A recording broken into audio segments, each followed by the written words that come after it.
too busy to get to her email. When did but you if you send it go to into your email, you'll find this. All right, I'll check with her. If I get it, I'll read it on the air today.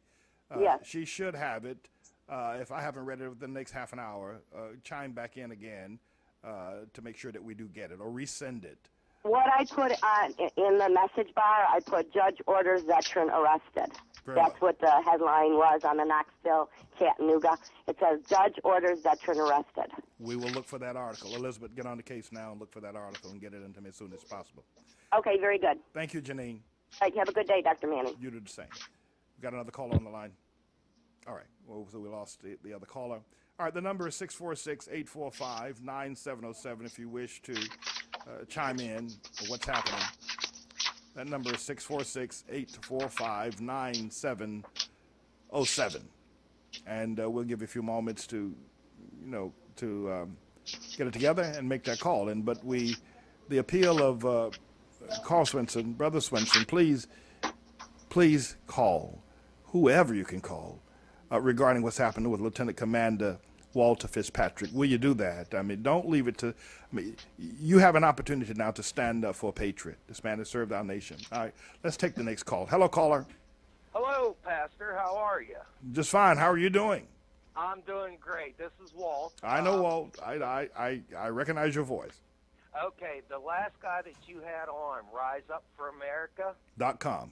Yes. If you could have him post on that website who to contact, I'd be more than happy to get on the phone or email and go after these people. I'm on the website right now, and he doesn't have the information up there. All right, it was just online, so obviously he may need a moment or so to post some things up. But I think I heard him say call the ACLU if you're able to do that. I don't have a relationship with them. I don't either, and I've dealt with them before and don't get along too well with them, to be honest but they can be called, and they will switch horses if they need to. If they find that this is something that they can defend, they'll do it. Okay. The FBI can be called. The governor of the state of Tennessee can be called. You can call the clerk's office of the court. I suppose that Governor of Tennessee. Okay, that's a good place to start. Yeah. Yeah, I can dig that up easy. Right. But and I also want to say to the captain, I forgive me for forgetting his name. Neil Turner. Captain Turner. Yes. Thank you very much. God bless you. You spoke that. My hair was standing on end as you were speaking what you said about this hearing. And, Reverend Manning, it's always God bless you, too. I've read the transcripts already, and, you guys are doing one heck of a job, and you are true American patriots. God bless both of you. I love you both. Thank you so very much, Walter. Thank you. Thank you. By the way, I will call Carl Swenson and remind him to put those numbers up, as many as he can. I'll do that right now. Thank you, Captain. Okay, bye-bye, guys. Goodbye. Thank you. All right, is that for the call? Do we have any further calls? All right, I think we ought to really take a break right now, and we'll be back after the news. We still have another call. I don't want to miss any calls. I don't want to reject anyone's comments at this hour. So if you have it, I'll take it. I'll pick it up. Otherwise, we'll go to the news. What should I do? Caller? Oh, all right, I'll take the call. Pick this one up. I'm just going to give you a phone number really quick. Okay. And this is to the Madison Sheriff's Department. It is 877-77. Oh, wait, that was the one you just gave me. What did I do with it? Oh, I got to call you back. I'm going to get all of them, the ACLU, the government, FBI. I'm going to get all the numbers. Is there an email I should send them to you so you can read them on the air? What's the email address? The Manning Report at outlaw.org. Okay, I'm going to do that and send them to you. Bye. Okay. All right, I've just been handed the KnoxvilleNews.com judge orders veterans arrest, Chattanooga. An East Tennessee judge ordered the arrest of a military retiree who is accused of intruding on a Monroe County grand jury. A Monroe County Sheriff's Department spokeswoman said Monday that the retired Navy Lieutenant Commander Walter Fitzpatrick III of Sweetwater was being sought. Special Circuit Judge John Blackwood also ordered Fitzpatrick held without bond until December the 1st trial, or his December the 1st trial. Fitzpatrick, 58, did not immediately return a telephone message. He claims the grand jury is unlawful and wants the president indicted as an imposter because of questions about his U.S. citizenship. Documents show the president was born in Hawaii, this statement says. Fitzpatrick failed to attend a Friday hearing where the judge refused a request by defense attorney Stephen Pidgeon to withdraw from the case. Pidgeon said Monday he could not discuss the reason for the request. He said he agrees with Fitzpatrick's that Monroe County's grand jury system is hopelessly corrupt. And on it goes. So, Janine, we have that. We have the article that was posted in the Knoxville News on yesterday, the 26th of October. All right. Are there any other calls that we can entertain? All right. Let's go ahead now and fully break away for a news break, and we'll be back in about 6 minutes. Thank you so very much. Thank you, Captain Turner.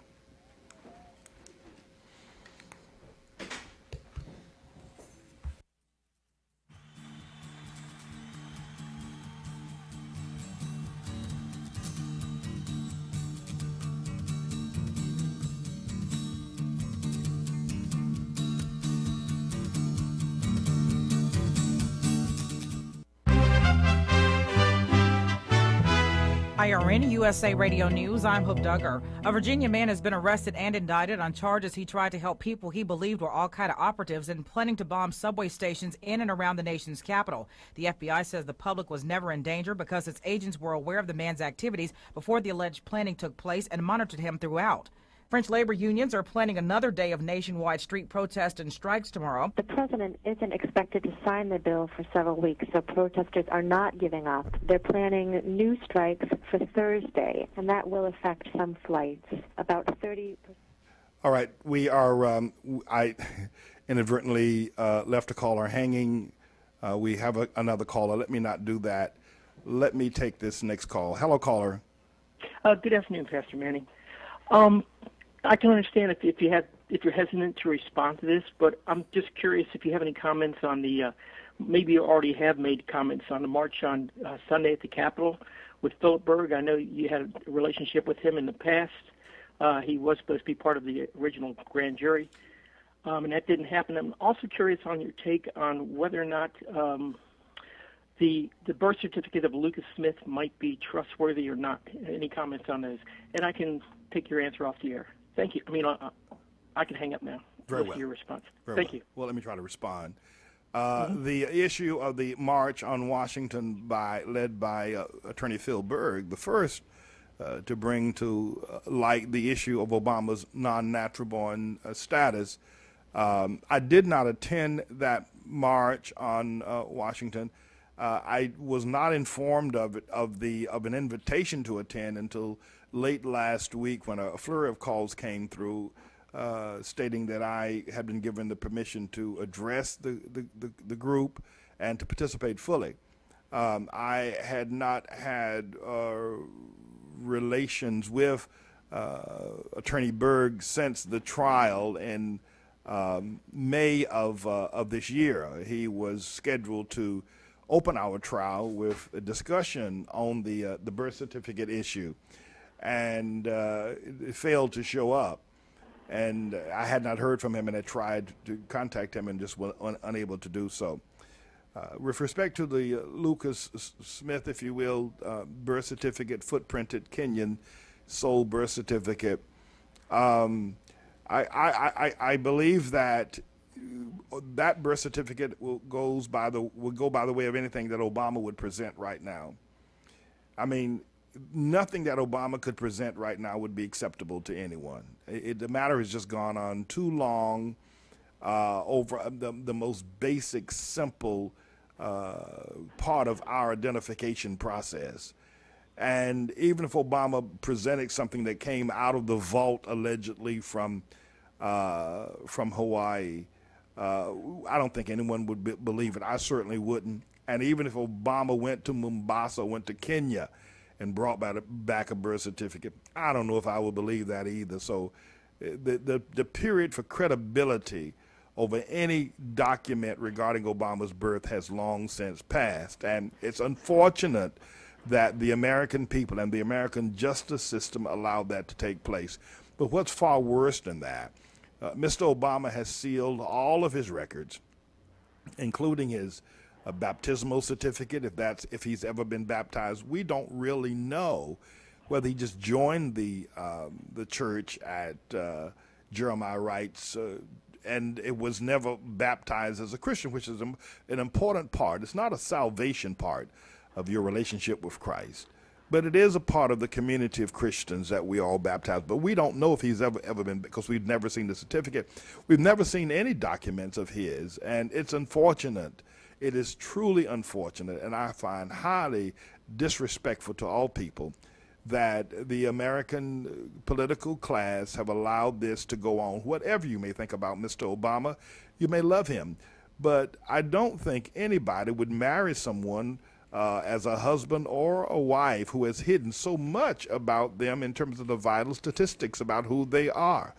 This is unprecedented evil. This is evil from the pit of hell that this has gone on. So I don't give any credibility to the birth certificate that's being floated around now for the past few months. In fact, that birth certificate was floated around last year by Orly Tates, and not that I'm discrediting them. And let me come back to the issue of Mr. Berg, Phil Berg, Attorney Berg. I'm convinced that it's in the best interest of persons such as Orly Tates and Phil Berg and Mario Pruzzo and Court Ranowski and Leo C. D'Onofrio and all others involved in this process who have been on the front lines of pursuing the truth to stay together. Whatever might be our differences, how we might want to proceed, we should not allow ourselves to alienate ourselves from each other.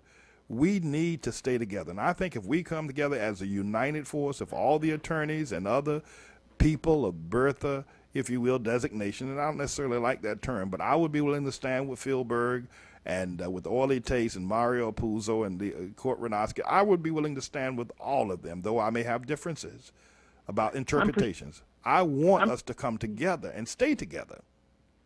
I'm persuaded to believe that is what Christ would want us to do, that to stay together on this and to stay focused and not to be confused and not to be have our paths jumbled up. And I really appreciate your response. I thought your answer was excellent. Thank you. And I hope to, I wasn't there in New York when you guys marched around the Columbia University 7 times for 7 days. I can't remember what it was, but I hope to march arm in arm with you when you present arrest warrants at the Capitol or the next time you're marching. I hope to be with you. Thank you very much. Well, thank you. Thank you for your call. Thank you so very much. All right. Are there any other calls online at present? Okay. All right. Didn't want to disrespect that caller. Okay. Let's take a break and listen to the some other news that's probably very boring after what we've heard today. And we will return shortly with more of the Manning Report. Thank you.